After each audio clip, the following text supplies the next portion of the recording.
What if you found yourself in a haunted cabin, heard ghostly whispers in a hospital, or discovered secrets in an old Victorian house? Join us as we share 3 chilling stories of a father and son who face these terrors together. Don't miss out. Hit subscribe and turn on notifications for more spooky tales. The Forgotten Cabin. When his mother announced a sudden work trip, 10-year-old Tommy found himself reluctantly packed off to his father's cabin in the woods for the weekend. His parents had separated a year ago, and Tommy hadn't spent much time with his dad since then. The drive up to the cabin was filled with awkward silence, broken only by occasional attempts at conversation. "How's school?" his father Mark asked, glancing at Tommy through the rearview mirror. "Fine," Tommy mumbled, staring out the window at the dense forest that seemed to close in around them. Mark sighed and focused on the winding road ahead. He had hoped this weekend would be a chance to reconnect with his son, away from the distractions of everyday life.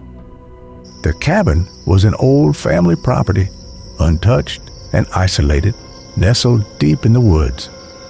As they arrived, the cabin loomed ahead, its wooden structure worn but sturdy. Mark parked the car and they got out.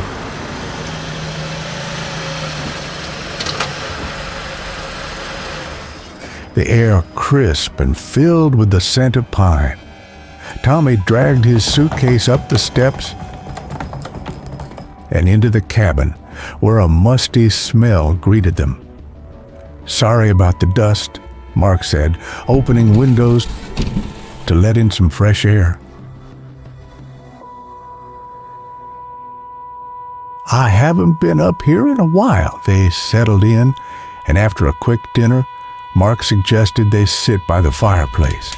As the flames danced, casting flickering shadows on the walls, Mark told Tommy stories of when he used to come here as a boy. Night fell, and the cabin grew colder. Tommy shivered despite the fire and decided to head to bed. His room was small, with a single bed and a window that looked out into the pitch-black forest. He crawled under the covers, trying to ignore the uneasy feeling gnawing at his stomach. Sometime in the middle of the night, Tommy awoke to a strange sound. A faint, rhythmic tapping, like someone knocking on wood. He sat up, his heart pounding, and listened. The sound seemed to be coming from outside his window. Gathering his courage, Tommy crept to the window and peered out. Nothing but darkness. The tapping continued, growing louder and more insistent. Tommy's mind raced. Was it an animal, a branch against the house, or something else? He tiptoed down the hall to his father's room and gently shook him awake. "Dad, there's a noise outside." Mark groggily got out of bed, grabbed a flashlight, and followed Tommy to his room. The tapping had stopped. Mark shined the flashlight out the window, revealing nothing but trees. "Probably just a branch," he said, though he didn't sound convinced. "Let's get back to bed."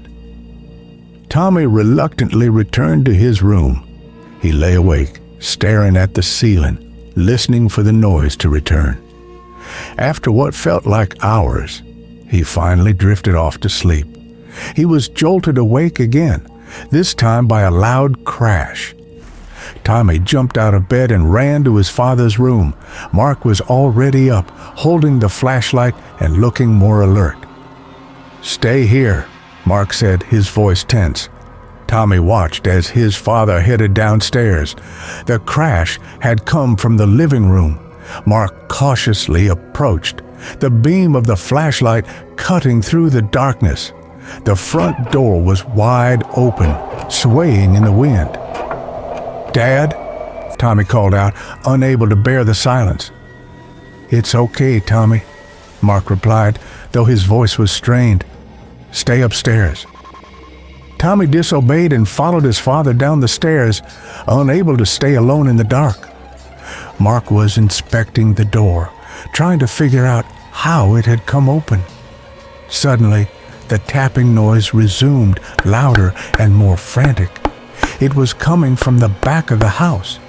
Mark motioned for Tommy to stay close as they made their way through the kitchen. The back door was also open. Mark closed and locked it, then turned to Tommy. "Let's check the windows," he said, keeping his voice calm but urgent. They moved from room to room, checking every window. In the living room, Tommy noticed something strange. The old family portrait on the wall was askew. As Mark fixed it, Tommy saw something written behind the frame in faded, spidery handwriting. "Get out. He's here." Mark saw it too. Their eyes met, and for a moment, neither of them moved. Then the tapping started again, this time directly behind them. They spun around, the flashlight beam illuminating a figure standing in the doorway. A shadowy man, his face obscured, dripping with water, as if he had just emerged from a lake. "Who are you?" Mark demanded, trying to keep his voice steady. The figure didn't respond. Instead, it took a step forward, the floorboards creaking under its weight. Mark grabbed Tommy's hand and backed away, pulling him toward the front door. But as they reached it, the door slammed shut with a force that shook the cabin. Desperately, Mark shined the flashlight around, looking for another way out. The windows were too small to climb through, and the shadowy figure was now moving toward them, slow and deliberate. "Upstairs," Mark whispered, pulling Tommy along. They raced up the stairs and into Tommy's room. Mark slammed the door and pushed the dresser in front of it. The tapping had turned into a relentless pounding, echoing through the entire cabin. "We need to get out of here," Mark said, looking around the room for any escape route.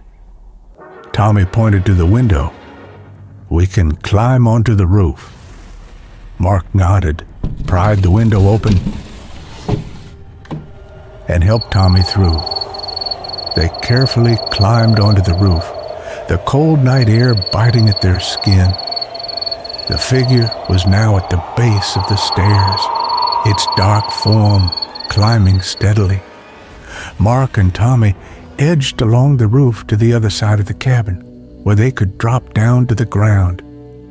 Just as they were about to jump, the figure emerged from the window they had just climbed through, reaching out with impossibly long arms. With a final burst of fear-driven adrenaline, Mark and Tommy leapt from the roof and hit the ground, running. They didn't stop until they reached the car. Mark fumbled with the keys, started the engine, and tore down the dirt road, leaving the cabin and its haunted occupant behind. As the cabin disappeared into the distance, Tommy looked at his father, tears in his eyes. "What was that, Dad?" "I don't know," Mark replied, his voice trembling. "But we're not going back to find out." They drove in silence, the cabin receding into the night, a place they would never forget but never speak of again. The echoes of grief. Tommy didn't expect much when his father, Mark, told him they'd be spending the weekend at his friend Linda's house. Since her husband had died of cancer a few months back, Linda had been struggling, and Mark wanted to offer support. Tommy, not particularly thrilled about spending his weekend with a grieving woman, reluctantly agreed to go. The drive was long and quiet. As it often was with his father, when they finally arrived, Tommy was struck by the house's solemn beauty.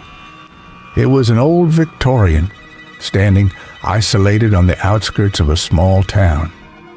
The house seemed to sag with sorrow, its once vibrant colors dulled by time and grief. Linda greeted them at the door, her eyes red-rimmed but warm. "Thank you for coming, Mark. And you too, Tommy. It means a lot." Tommy offered a small smile and nodded. As they stepped inside, he felt a chill, the kind that made the hair on his arm stand on end. The house was filled with an overwhelming sense of loss, as if the walls themselves mourned. Linda showed them to their rooms and insisted they make themselves at home. "I'm still getting used to the quiet," she said softly, leading them down the dimly lit hallway. "It's been difficult."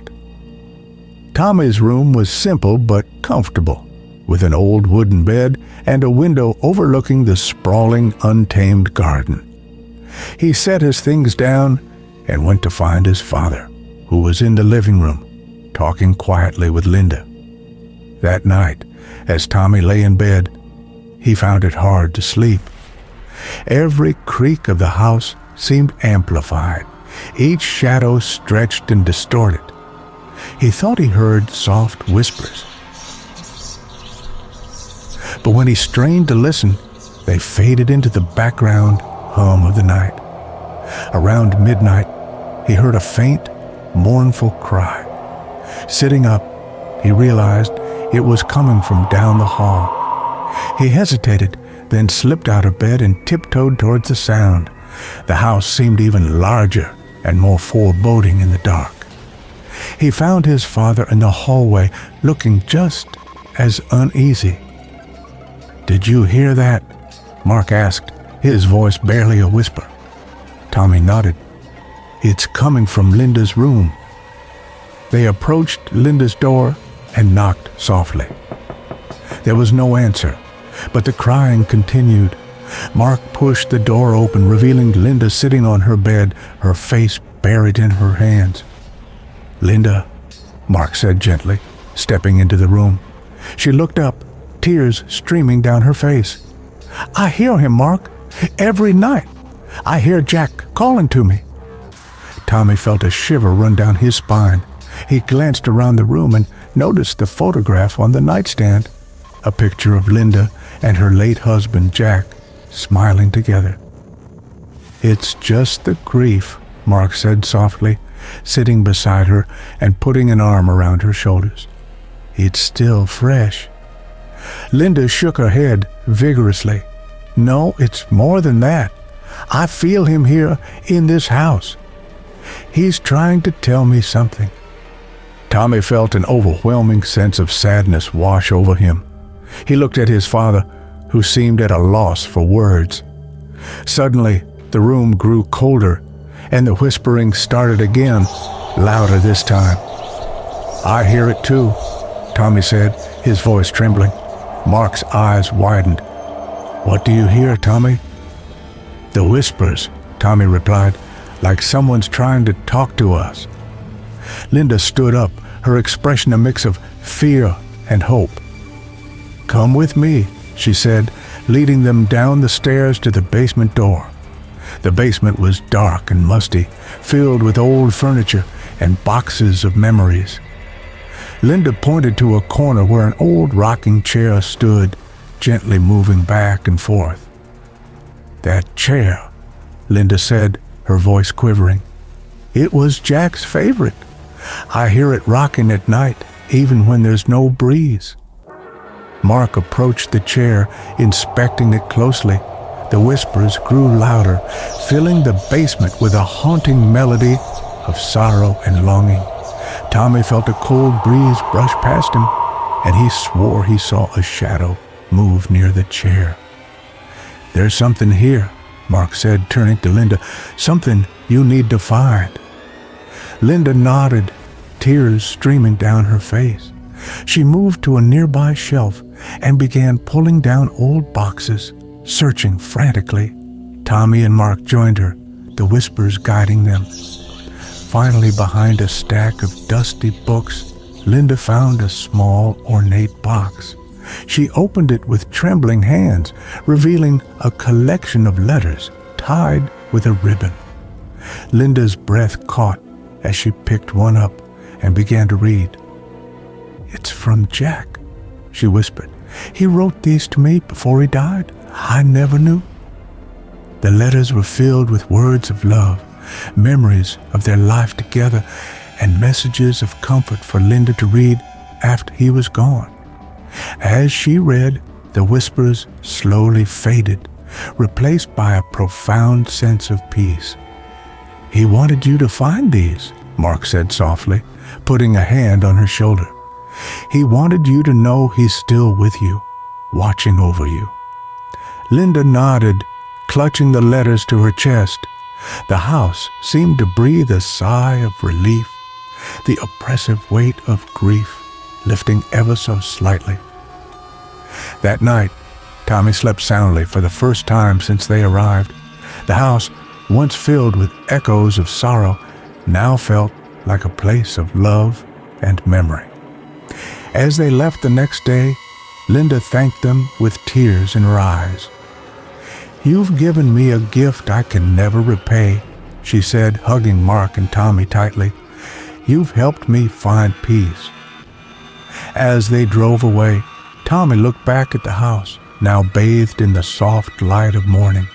He knew they had experienced something extraordinary, something that had brought them closer together and helped a grieving widow find solace in her memories. And though he would never forget the whispers in the night, he felt a sense of warmth and connection that he hoped would last a lifetime. The Haunting in room 307. Tommy's heart pounded as he and his father, Mark, hurried through the sterile, fluorescent-lit hallways of St. Mary's Hospital. They had received the call late in the evening. Tommy's mother had been in a car accident while on a work trip. She was in stable condition but needed to stay overnight for observation. The hospital smelled of antiseptic and anxiety. As they navigated through the maze of hallways, Tommy clung to his father's side, a mix of fear and exhaustion weighing him down. They finally reached room 307. Tommy's mother, Sarah, was propped up in bed, looking pale but smiling weakly when she saw them. "Hey, sweetheart," she said, her voice soft and soothing. "Hi, Mark. Thanks for coming." Tommy rushed to her side, holding her hand tightly. "Mom, are you okay?" "I'm fine, Tommy," she assured him. "Just a little banged up. The doctors want to keep an eye on me overnight, but I'll be home tomorrow." Mark pulled up a chair beside the bed. "We're just glad you're okay." The night dragged on as they stayed with Sarah, comforting her and each other. As visiting hours ended, Mark and Tommy decided to stay in the small waiting room down the hall, unable to leave her alone. The waiting room was empty, save for a few worn-out chairs and an old coffee machine. Mark settled into a chair and motioned for Tommy to do the same. "Try to get some rest," he said, though he looked as if he could use some himself. Tommy nodded, curling up in the chair. The room was quiet, the only sound the distant hum of hospital machinery. As he drifted in and out of sleep, he became aware of an odd sensation, a feeling of being watched. He opened his eyes and glanced around the dimly lit room. It was empty, but the feeling persisted. He shivered, pulling his jacket tighter around him. "Dad," he whispered, nudging Mark awake. "Something feels weird." Mark rubbed his eyes and sat up. "What is it, Tommy?" "I feel like someone's watching us." Mark looked around, his expression cautious. "It's just nerves, Tommy. Try to sleep." Tommy nodded reluctantly, but the feeling didn't go away. He decided to take a walk, hoping to shake off the unease. "I'm just going to walk around a bit, Dad." "Stay close," Mark said, yawning. "Don't wander too far." Tommy stepped into the hallway, the stark lighting making everything look surreal. As he wandered, he passed several rooms, most of them dark and silent. But when he reached the end of the hall, he noticed something strange. Room 309's door was ajar, and a soft, eerie light spilled out into the corridor. Curiosity getting the better of him, Tommy peeked inside. The room was empty, but a single lamp flickered on the bedside table. He stepped in, looking around. The air felt colder, and the hairs on the back of his neck stood up. Suddenly, the door slammed shut behind him. Tommy spun around, his heart racing. He tried the handle, but it was stuck. Panic set in, and he banged on the door. "Dad, help!" The light in the room flickered more violently, casting eerie shadows on the walls. Tommy turned to see a figure standing in the corner, a translucent spectral image of a man, his face twisted in anguish. "Help me," the ghostly figure whispered, its voice echoing in the small room. Tommy's breath caught in his throat. "Who are you?" he stammered. The figure moved closer, its form wavering. "I'm trapped. I need your help." Tommy's fear was paralyzing, but he felt a strange compulsion to listen. "How can I help?" The figure pointed to a drawer beside the bed. "In there, please." With trembling hands, Tommy opened the drawer. Inside was an old, tattered notebook. He picked it up and flipped through the pages filled with frantic, scrawled writing. The ghostly figure spoke again. "My name is John. I died here alone. My family never knew what happened to me. Please, let them know. Give them peace." Just then, the door burst open and Mark rushed in, followed by a nurse. "Tommy, are you okay?" Mark cried, pulling him into a tight embrace. Tommy, still clutching the notebook, looked up at his father. "Dad, we need to find John's family." The nurse, looking bewildered, glanced at the room number. "This room hasn't been used in years. It was closed off after a patient died here under mysterious circumstances." Mark looked at Tommy, his expression a mix of concern and understanding. "Let's get out of here first," he said softly, guiding Tommy out of the room. Back in the waiting area, Tommy explained what had happened, showing his father the notebook. Mark listened intently, then nodded. "We'll do what we can to help," he said. "But first, we need to make sure your mother is okay." The rest of the night passed uneventfully. The next morning, Sarah was discharged, and they drove home together. The experience in room 309 lingered in Tommy's mind, but he felt a sense of purpose. They spent the next few days researching John, eventually finding his family. When they delivered the notebook and shared their story, John's family was overcome with gratitude and relief. The lingering mystery of his death was finally resolved, and they could find peace. Tommy and Mark returned to their lives, their bond strengthened by the experience. The hospital visit had been terrifying, but it had also brought them closer together, showing them the importance of family, compassion, and the sometimes inexplicable ways we can help others find closure. And though they never spoke of room 309 again, Tommy knew that they had done something good, something that mattered.